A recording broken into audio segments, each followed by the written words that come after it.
Hi, Professor and my classmates. I'm Thi Mai Huong, a master's student in Gene Expressions Researcher Lab under the supervision of Professor Hong Yong Chan. Firstly, I want to say thank you, Professor, for your seminar class. And now I would like to talk about my research with the title Selection of Aptameric Sensor for Small Molecules. My presentation contains three parts. Part 1. The way I approach to my topic. Part 2. What are the skills that I need? And Part 3. Potential products. Let's move to first part, the way I approach to my topic. When I receive the topic, the first question I ask myself is what are the aptameric sensor or aptamers? And now I'm showing the simple definition of aptamers. As all we know, the nucleic acids were associated with the storage and genetic coding of information. However, like proteins, they can be able to fall into intricate tertiary structures and have the potential to perform a variety of functions, such as ligand binding. These functional nucleic acids are called aptamers. The term aptameric derived from two parts, apters mean fit and merers mean part. They are oligonucleotides included single-strand DNA and RNA, or sometimes they can be peptide sequence. All of them can bind to the target with high affinity and selectively. Compared to the use of antibody as the most popular class of molecule for molecular recognition in the wide range of applications, aptamer can become a substitute for antibody because they overcome the weakness of antibody as I show here. First, it has variety of targets for example, for the toxin or molecules does not elicit strong immune response. It is difficult to identify and produce antibodies, but for aptamer it can. Second is low immunogenicity because nucleic acids are not typically recognized by human immune system. And next is high stability because oligonucleotides are more thermally stable and maintain their structure than proteins. And the last is easily to scale up. For all the advantages about aptamer can be applied for many fields, like new drug, therapeutic tool, drug delivery, diagnosis of disease, bioimaging, analytical region, hazard detection, and food inspection.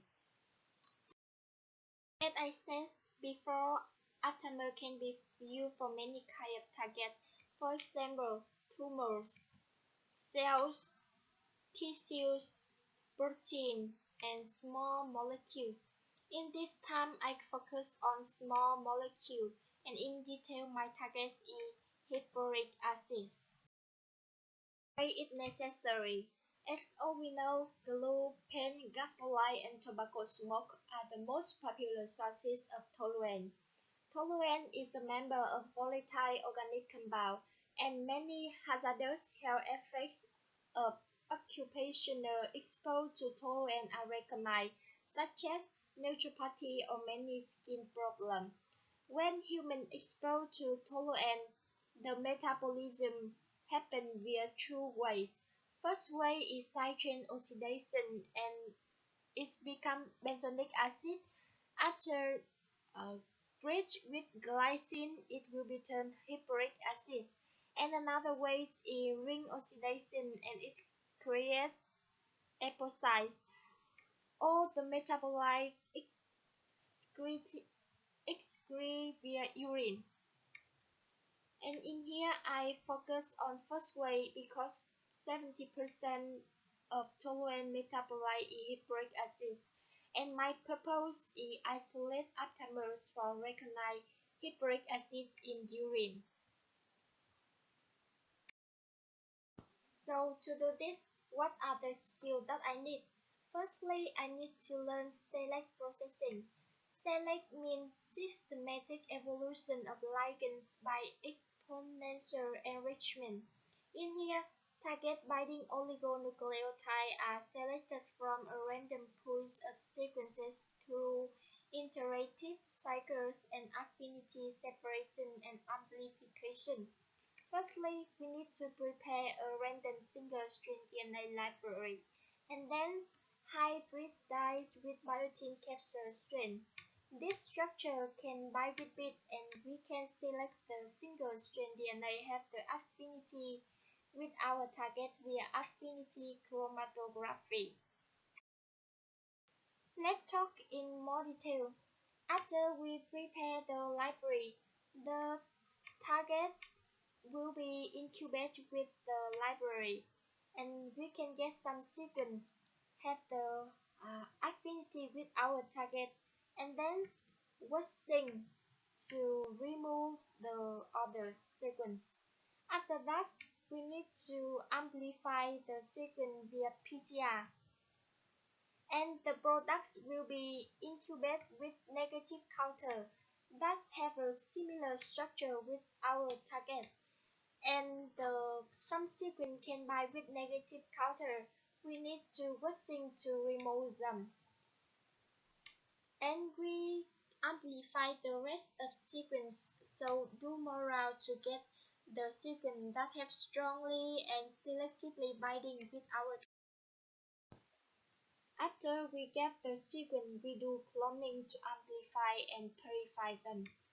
Firstly, we need to prepare medium. Medium will contain antibiotic, IPTC, and IgG. Cloning is performed based on the T-plant cloning kit.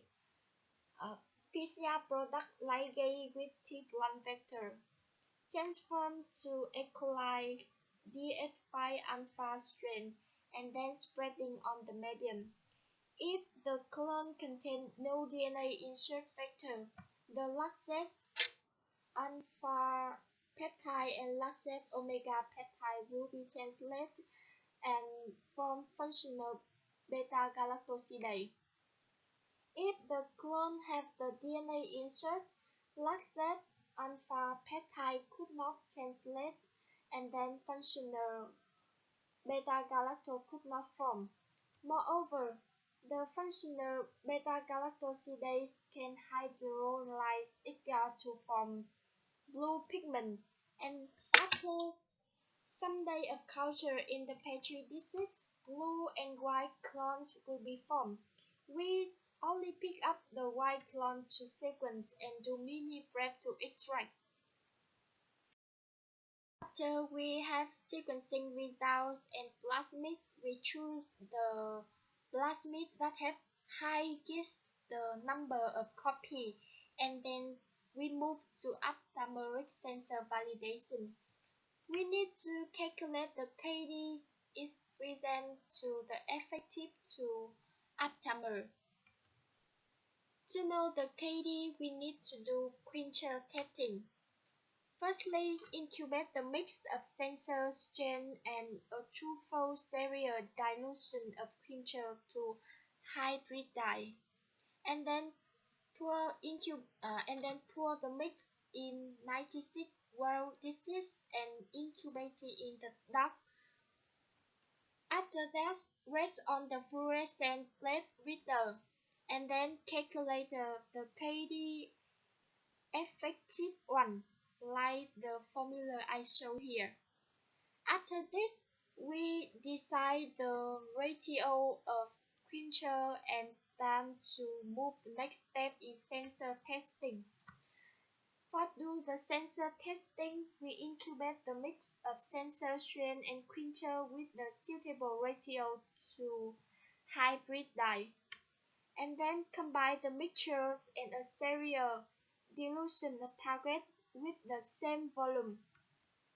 Next step, we incubate in the dark, and then rest on the fluorescent plate reader. After this, we calculate the KD effective true, like a formula in here. When we have KD effective 1 and KD effective 2, we will calculate the KD value. Like KD effective is the value of KD effective 1 divide KD effective 2. After we have the KD value, we can know which is the best sensor. The smaller KD value is better sensor. However, in this time I still collect the aptamers to compare. So when I get the good aptamer, I will test the efficiency of sensor in the diluted of urine.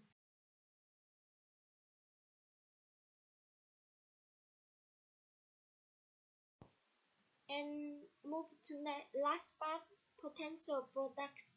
In this time, high performance liquid chromatography and gas chromatography mass spectrometry are mostly used to estimating the exposure of human tolluent.